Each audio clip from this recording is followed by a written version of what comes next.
صبحتان بخیر باشد بینندگان عزیز و برایتان هفته بابرار میخواهیم. شالوگل خوجه هستم چون همیشه در آغاز باز یک روز نو در روبروی شما از قرارگاه مرکزی رادیو زدی در شهر پراگ. اینجا ساعت رسا 7 است. امروز دوشنبه است و 15 اپریل. در پراگ هوای صاف و آفتابی پیشگویی شده است امروز و در دوام روز حرارت به 15 درجه میرسد. در مسکو هوای کم ابر بی بارش در نظر است. گرمی احتمال دارد که تا 9 درجه برسد. این هم در حالی است که در 2 روز اخیر بنا به ویدیوهایی که کاربران آزادی ویدیو از شهر مسکو به ما فرستادند، پایتخت روسیه برفی بود. در دوشنبه امروز باران میبارد. در جریان روز گرمی به 24 درجه برابر خواهد بود. و آغاز میکنم از یک موضوعی که به نهایت مهم است و طول 2 روز اخیر خیلی سر و صداهای زیاده برپا کرده بود و درباره نرخ اینترنت در تاجیکستان که نرخ استفاده آن بالا رفت. بالاخره قرار خدمات ضد انحصاری تاجیکستان درباره بالا بردن نرخ اینترنت موبیلی، گفتگوی تلفنی و انجین الکی به اجرا درآمد. این قرار روز 4 مارس امسال صادر شده بود. حکومت تاجیکستان به شرکت‌های موبیلی دستور داده است که قرار خدمات ضد انحصاری را به چون و چرا اجرا کنند. قرار شرکت‌های موبیلی را موظف می‌کند که 1 مگابایت اینترنت را نه کم از 5 درهم فروشند. این نظر به نرخ حاضر 2 برابر زیاد است. موافق قرار خدمات ضد انحصاری تاجیکستان، تغییرات در نرخ اینترنت موبیلی باید از روز 27 مارس امسال به اجرا می درآمد، اما با نظر داشتی مذاکرات بین شرکت‌های موبیلی و خدمات ضد انحصاری اجرای آن به تأخیر افتاد. غفورجان ارکایف رئیس انجمن شرکت‌های موبیلی تاجیکستان گفت طی چند هفته اخیر انجمن شرکت‌های موبیلی یکجا با فعالان جامعه شهروندی تلاش کردند تا حد امکان قرار بالا بردن نرخ اینترنت را نرم‌تر کنند، ولی قرار نهایی قبول شد و همه شرکت‌ها از همین هفته نرخنامه نو را جاری میکنند. شرکت‌های موبیلی تا حدی ممکن کوشش میکنند که نرخ را بالا نبرند، چون برای نگه داشتن مشتریانشان هوسمندند، گفت ارکایف. روز 13 اپریل دو شرکت موبیلی تاجیکستان، مگافون و تسل، نرخنامه نوی فروش اینترنت موبیل را نشر کردند. بر اساس نرخنامه نوی هر دو شرکت 1 مگابایت اینترنت با نظر داشته انداز از ارزش علاوه شده یعنی NDS و اکسیز 6.2 درهم و نرخ 1 گیگابایت آن 62 سومانی مقرر شده است. قبلا نرخ 1 گیگابایت اینترنت از 30 تا 32 سومانی بود. مقامات خدمات ضد انحصاری تصمیم بالا بردن نرخ اینترنت را جلوگیری از پل‌های ضررآور آن و مسئولان کمیته انداز باشد جمع‌آوری مالیاتی بیشتر و حفظ امنیت دانستند. اما برخی از کارشناسان گفتند به احتمال زیاد مقامات می‌خواهند از این طریق از استفاده وسیع اینترنت پیشگیری کنند. پروینه بود و کارشناس ساحه مخابرات قبلا در صحبت با رادیو زدی گفته بود محدود کردن دسترسی به اینترنت معنای آن را ندارد که مردم دیگر از حکومت تنقید نمی‌کنند. بالا بردن قیمت اینترنت را کاربران شبکه‌های اجتماعی و کارشناسان در تاجیکستان قراری بد نامیدند که به گفته آنها مؤلفانش را پشیمان خواهد کرد. چندی از شارحان از این قرار حمایت کردند ولی دلیل‌های ضرورت آن را مطرح نساختند. روز 14 اپریل حکم اجرا گرفتن قرار درباره نرخ اینترنت موضوع داغ بحث در شبکه‌های اجتماعی و بخصوص فیسبوک بود. یکی با شنیدن این خبر با اینترنت الوداع گفته است. دیگری پیشنهاد کرد است که 14 اپریل را در تاجیکستان روز مرگ اینترنت اعلام کنند. بعد نشر این خبر بسیاری از کاربران قراری حکومت را به اعتنایی و نادیده گرفتن حرف مردم نامیدند و گفتند همین قرار نشان دهنده آن است که در تاجیکستان هیچگاه حرف مردم برای دولت ارزش نداشت. جنگجویان طالب در افغانستان به کناره‌های شمالی شهر قندوز در نزدیکی مرز تاجیکستان حمله کردند و قصد دارند چند ناحیه آن را تصرف کنند. حمله یک روز بعد از آن شروع شد که طالبان گفتند عملیات بهاری به ضد نیروهای حکومتی را آغاز می‌کنند. هجوم و خونریزی در روز 13 اپریل در زمانی صورت گرفت که آمریکا تلاش دارد طالبان را به مذاکرات صلح و خاتمه دادن به جنگ در افغانستان مایل کند. قرار است دور نوی گفتگو با اعضای این گروه آخر همین ماه در قطر صورت بگیرد. نعیم منگل، سرطبیب بیمارستان مرکزی ولایت قندوز، به خبرگزاری فرانس پرس گفته است که در نتیجه جنگ‌ها در اطراف شهر 8 نفر کشته و 62 تن دیگر مجروح شدند. طالبان همچنین به چند ناحیه ولایت بدخشان افغانستان و هم‌مرز با بدخشان تاجیکستان حمله کردند ولی مقامات میگویند به هدف خود نرسیدند. نیک محمد نظری سخنگوی والی بدخشان به رادیوی افغانستان آزاد گفت طالبان از روز 13 اپریل حملات گسترده را به ناحیه‌های زیباک، کوران، منجان و جرم آغاز کردند ولی به مقاومت نیروهای دولتی روبرو شده عقب نشینی نمودند.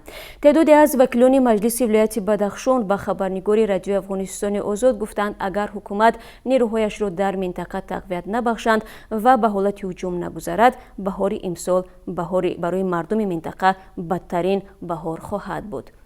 دولت تاجیکستان همواره از زیاد شدن ناامنی در افغانستان اظهار نگرانی میکند چون بیم دارد که بی‌ثباتی کشور همسایه میتواند به تاجیکستان هم سرایت کند. در همین حال سر و صداها درباره زد و خورد مسلحانه بین مرزبانان تاجیک و قاچاقچیان افغان وجود دارد. همکاری ما در و به سوی مناطق مرزی شمزین شاهین است و در صورت دسترس کردن جزئیات به شما در دوام روز معلومات خواهیم داد. دوستان کل تاجیکستان برای به نفع دولت مصادره کردن منزل و نقطه سودای متعلق به محیدین کبیری رهبر حزب در کشور ممنوع نهضت اسلامی و پسر او روح الله طلازاده به دادگاه دعوا پیش آورده است.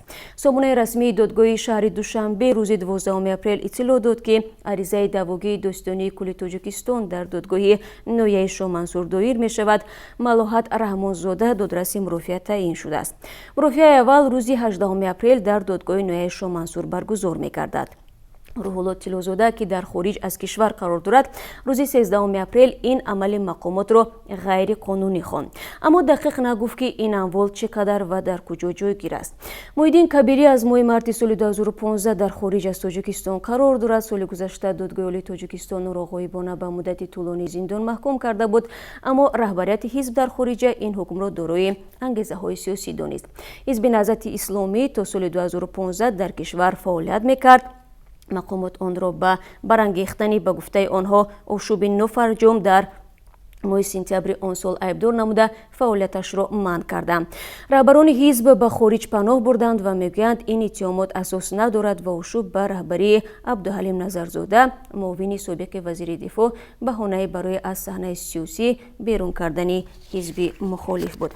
اکنون نگاه اندازیم به خبرهای جهانی. دیروز پرزیدنت اوکراین پترو پاروشنکو برای شرکت در مباحثه پیش از انتخاباتی به ورزشگاه المپیک شهر کیف رفت، ولی رقیب او در انتخابات 21 اپریل ولادیمیر زلنسکی در این مباحثه شرکت نورزید.